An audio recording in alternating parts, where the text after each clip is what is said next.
UP विधानसभा चुनाव को सकुशल कराने के लिए प्रशासन ने पूरी तरह से कमर कस ली है।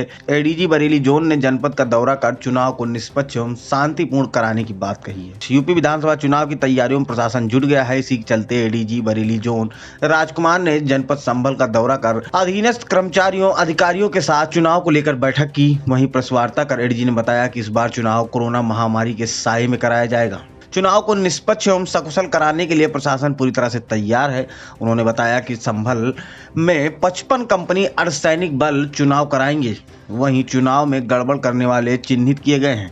उन्होंने बताया कि कोरोना संदिग्ध या संक्रमित मतदान के आखिरी के घंटे में मतदान करेंगे।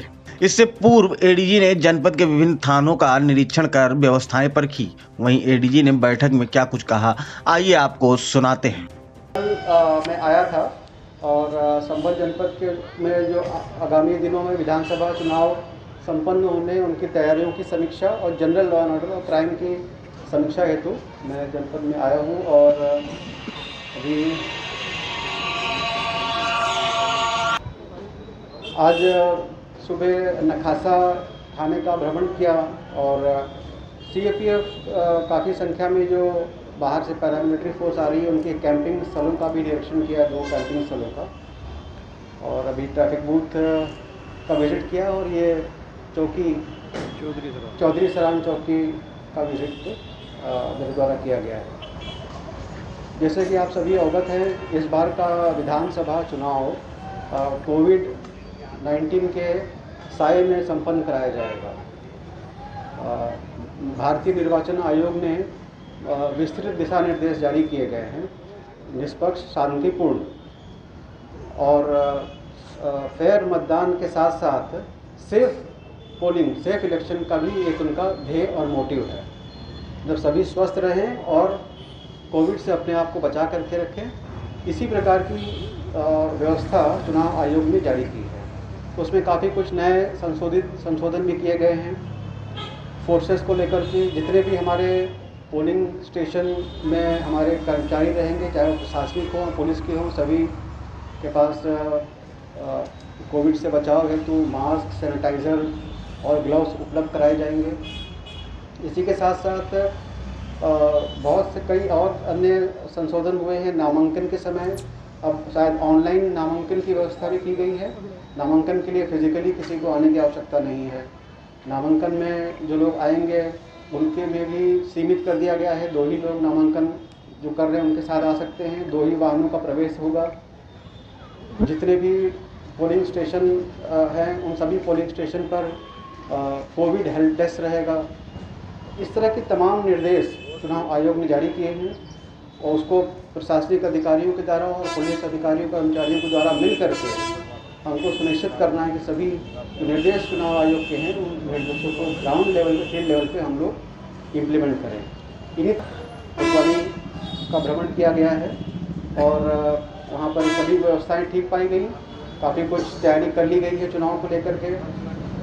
जो निरोधात्मक कार्रवाई होनी थी विभिन्न एक्ट के तहत वो भी कर लिया गया है। पाबंदी कार्रवाई भी अच्छी है।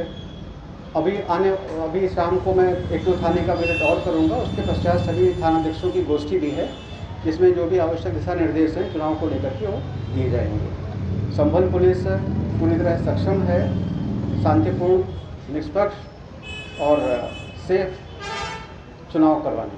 सर, कितने दिन का विजिट है आपका ये संभल? मेरा आज शाम तक का विजिट है। कल मैं आ गया था, शाम तक का विजिट है मेरा संभल का।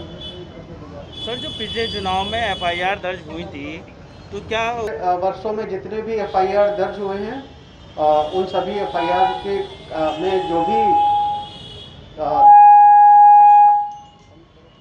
तो चुनाव में दर्ज एफआईआर, चुनाव के समय जितने एफआईआर दर्ज हुए हैं उसमें उसको लॉजिकल कंक्लूजन तक पहुंचा दिया गया है। अब कोई कार्रवाई उनमें पेंडिंग नहीं है।